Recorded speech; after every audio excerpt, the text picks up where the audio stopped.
Olá pessoal, sejam bem-vindos então à aula de Estatística Experimental. Primeira coisa que a gente vai falar é sobre delineamento. Delineamento não é nada mais do que o controle do pesquisador sobre o experimento. O delineamento mais simples que existe é o delineamento inteiramente casualizado, em que o local do experimento ele é um local homogêneo, então não é necessário controlar esse local e as repetições e tratamentos podem ser simplesmente aleatorizados nesse local.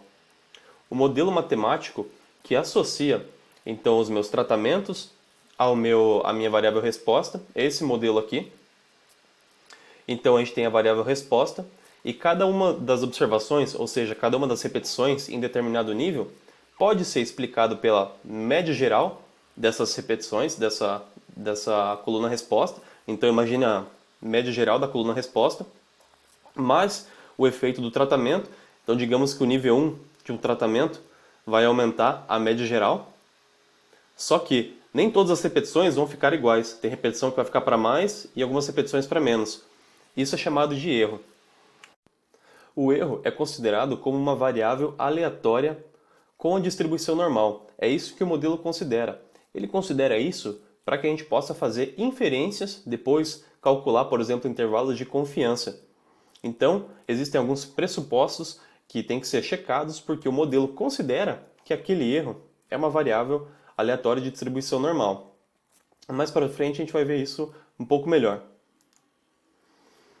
Então, como supomos que os erros são normalmente distribuídos, a média de cada tratamento ela pode ser estimada a partir da média geral e mais do efeito do tratamento. Porém, no R ele faz exatamente isso, só que de uma forma um pouco diferente. Ele faz uma reparametrização. Os parâmetros são cada um desses elementos. Aqui, por exemplo, se tivesse dois tratamentos, a gente teria três parâmetros. Então, a média geral, o efeito do tratamento 1 e o efeito do tratamento 2. No R, ele não usa a média geral. Ele usa só o efeito dos tratamentos. No caso, ele usa o primeiro nível do tratamento como base e o segundo nível, a diferença em relação do primeiro. Vai conseguir obter a média dos tratamentos da mesma forma, só que é um jeito diferente de fazer isso. Aqui tem um exemplo, uma forma visual de como seria um DIC, uma forma gráfica. Então, tem um consumo de farinha de 5 doses, então foi testado a dose 0, 5, 10 e 15, e foi medido o índice glicêmico, então é a variável resposta. Então, graficamente fica assim, e cada um dos elementos seriam, tem uma média geral aqui, que é desconsiderando o tratamento, então é a média de tudo. Agora, a média de cada um dos tratamentos, que a diferença dessa média para a média geral é o efeito do tratamento, então aqui é o efeito do tratamento 0, por exemplo. Ele aumentou de 97,2 para 102,2, então ele aumentou 5 pontos. E o restante, que sobra, é o erro, é aquilo que nós não explicamos. Então a gente considera que é um erro aleatório com distribuição normal. Então distribuição normal significa que ele pertence a essa curva de sino, que é a curva normal. Ou seja, quanto mais próximo da média, mais provável de ser encontradas repetições, por exemplo. Então, vamos ver como que isso é feito no R. Eu vou carregar direto no R esses dados de exemplo. Pertence ao pacote XP10. Eu vou armazenar os dados do exemplo 1 em dados, transformar a coluna tratamento, que era uma coluna numérica, em fator, e vou mostrar os dados. Então, reparem que eu tenho duas colunas, tratamento e a resposta.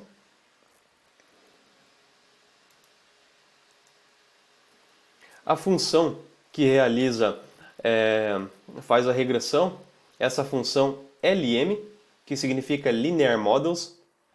Nela, a gente pode inserir aquele modelo matemático do DIC, que no caso é simplesmente a resposta em função do tratamento. Aqui é uma coisa muito importante, que independente do seu delineamento, basta você saber qual que é o modelo matemático que você pode inserir ele na função LM. Então não importa se você tem um fatorial duplo, fatorial triplo, o que quer que seja, em DBC, quadrado latino, que estabelecendo a forma matemática, você insere no LM e você pode fazer a nova comparação de médias, entre outros. data, então é como você é o objeto com seus dados. Então se você colocar data, você simplesmente indica que quem é a coluna resposta e quem é a coluna tratamento. E aqui, uma coisa muito importante que tem que tomar cuidado, que eu falei que LM é Linear Models, um modelo linear significa que os meus coeficientes, ou seja, eu estou estimando, por exemplo, aqui a média de um dos níveis a partir do primeiro nível. Aqui no caso eu coloquei o nível 1, T2, por exemplo, que nem eu disse, usa o primeiro nível como base, o segundo nível como a diferença entre o segundo e o primeiro nível, e assim por diante. Esses coeficientes eles estão ligados de forma linear, então, por exemplo, aqui por uma soma. Então, isso que é o modelo linear. Isso vai fazer diferença depois quando a gente falar sobre modelo linear generalizado, falar sobre regressão, regressão polinomial, que, por exemplo, uma regressão polinomial, ainda assim, é um modelo linear. Uma regressão polinomial, a gente vai ter, por exemplo, x mais x ao quadrado, explicando aqui y. Por mais que no gráfico vai formar uma curva, não é uma relação linear, é uma curva, ainda assim isso é um modelo linear porque eles estão ligados de forma linear. Ok? Aqui só um detalhe. Agora criando o modelo. Vamos lá, então vamos criar o modelo do DIC no R. Função LM. Então reparem que eu tenho a coluna resposta, aquele operador que cria uma função, o formato fórmula entre os dois, então resposta em função do tratamento, data igual a dados. Só isso. E reparem que o resultado intercept é a média do primeiro nível. Trat 5 é a diferença do primeiro nível com o segundo nível. Então, se eu quero saber a média do tratamento 5, a média do tratamento 5 ela foi estimada como a média do tratamento 1 menos 7. Então, se eu fizer essa conta, você vai ter a média do segundo nível. Assim por diante com o nível 10 e o nível 15.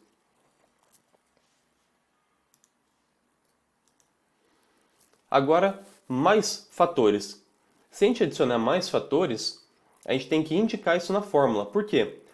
Como eu disse, eu tenho a média geral, tenho o efeito simples do tratamento, que é aumentar a média geral, porém, se existe uma interação, dependendo do nível do segundo fator, esse efeito do tratamento ele pode ser um pouco maior ou um pouco menor. Ele depende do segundo fator, dos níveis desse segundo fator.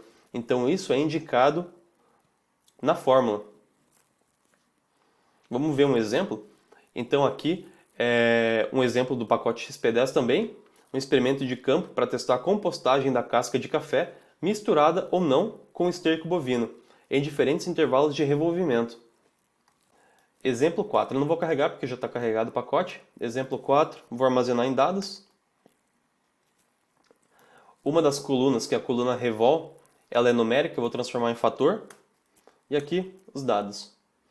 Então ele tem dois fatores, revol, que já foi transformado para fatorial, fator. Outro fator que é o esterco, com e sem. E aqui as respostas. Para criar um modelo, então para você indicar esse modelo matemático dentro daquela função LM, você pode usar de duas formas. A forma extensa, que é essa daqui, em que a resposta está em função do efeito simples do primeiro fator, efeito simples do segundo fator e o efeito da interação indicado pelos dois pontos. Porém, geralmente isso é indicado de forma abreviada e quando vocês forem procurar por fora isso em algum outro site, geralmente eles indicam simplesmente a partir do asterisco. O asterisco ele representa a soma dos efeitos simples mais a soma da interação. Então é a parte de cima aqui inteira resumida. Aqui, LM. Então reparem que a resposta que eu usei é o carbono em função das duas colunas de fatores. Data igual a dados. E olha o que ele me deu. Então, ele chamou aqui a função LM com a fórmula indicada. E o intercept é utilizado o primeiro nível, a média do primeiro nível do primeiro fator com a média do primeiro nível do segundo fator. E o restante é a diferença em relação a essa combinação de primeiro nível do primeiro fator com o primeiro nível do segundo fator. E para demais fatoriais? Bom, como eu disse, o asterisco ele é uma fórmula de você abreviar. Então, se você colocar um asterisco e o próximo fator, ele já vai fazer toda aquela forma extensa. Então, o que seria isso daqui? Isso daqui seria o tratamento 1, mais o efeito simples do tratamento 2, mais o efeito simples do tratamento 3, mais o efeito do tratamento 1 com o tratamento 2, tratamento 1 com o tratamento 3, tratamento 2 com o tratamento 3 e mais o efeito dos 3 ao mesmo tempo. Então é só uma forma abreviada e quanto mais fatores você tiver, simplesmente você coloca asterisco e o próximo fator. Agora, delineamento em blocos casualizados. Aqui já há um controle do local, porque o local não é homogêneo. Isso acontece muito em experimentos de campo, por exemplo. Então, que tem um local que sabe que aquele local ele não é homogêneo, então você divide em partes homogêneas e dentro dessas partes homogêneas você pode aleatorizar os seus tratamentos. Por exemplo, como isso é indicado, é a partir então a média de um dos blocos, de um dos tratamentos, então é a média geral, mais o efeito do bloco, mais o efeito do tratamento. E vocês já podem imaginar que também no R não é dessa forma, ele omite o efeito da média geral. Vamos ver como que é feito então o DBC, fatorial simples, no R. Então eu peguei um exemplo do livro do Pimentel Gomes, com 8 variedades de batatinha em DBC. Esses dados estão num repositório online, então que no caso é o meu repositório, então deixa eu ir direto lá. Então eu vou pegar os dados diretamente do repositório e eu vou mostrar os dados incompleto, não só a parte do começo deles. Então repare que eu tenho blocos, 4 blocos, e cada um desses blocos eu tenho as variedades. Então a anotação, como eu já tinha antecipado, é só bloco mais tratamento. Então você indica essa anotação naquela função lm. Então eu estou usando a resposta que é produção em função de bloco mais variedade. E aqui. Então isso daqui é o resultado, os coeficientes que foram estimados. E agora, demais delineamentos. Então, para os demais delineamentos, basta você saber qual é o modelo matemático e inserir ele na função lm. Por exemplo, um quadrado latino tem o efeito da linha e o efeito da coluna, mais o efeito do tratamento. Num tratamento adicional, você tem o seu efeito do tratamento adicional, mais o efeito do tratamento. Aqui simplesmente tem que fazer um detalhe para poder indicar, né, como isso é indicado. Então imagine que você tem duas colunas, que é o fator 1 e o fator 2. Por exemplo, vamos imaginar um experimento de armazenamento de sementes. Então você está testando diferentes embalagens com diferentes locais de armazenamento, ambientes. Só que você quer comparar com uma semente que ela não foi armazenada. Então, obviamente, essa semente ela não tem um local de armazenamento e não tem uma embalagem de armazenamento. Ela é um tratamento adicional. Então eu vou colocar aqui, ó, essa primeira semente, ela vai estar indicada aqui que ela está sem embalagem, então qualquer coisa que indique aqui, e sem tempo de armazenamento. E aqui nos demais tem as combinações de local e armazenamento. Como que eu vou indicar que esse primeiro aqui é um tratamento adicional? Você vai criar uma coluna nova e colocar uma letra qualquer para o efeito, para o tratamento adicional. Então, por exemplo, eu coloco a letra A de adicional aqui e os demais tratamentos, as combinações, vão receber uma outra letra, letras iguais, por exemplo, B. só para indicar que essa primeira parte, essas repetições aqui, pertencem ao tratamento adicional.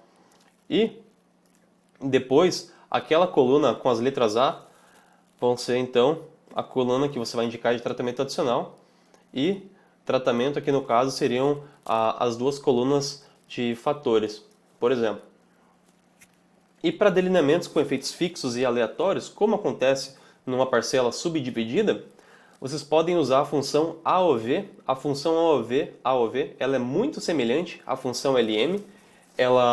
A diferença é que nela você pode indicar o erro, como acontece então em parcela subdividida, que você tem um erro diferente indicado para aquela parcela. Então, aqui estão alguns modelos com exemplo de como é usado. Então, primeiro e segundo fator, e você pode indicar o erro entre parênteses aqui e coloca o erro, ele pertence então ao fator 1, por exemplo. E para blocos também você pode indicar o erro nessa parcela subdividida, nesse delineamento em blocos casualizados. Ok, pessoal? Então, agora as próximas etapas é ver como funciona, como faz a ANOVA, como faz a comparação de médias e muito mais.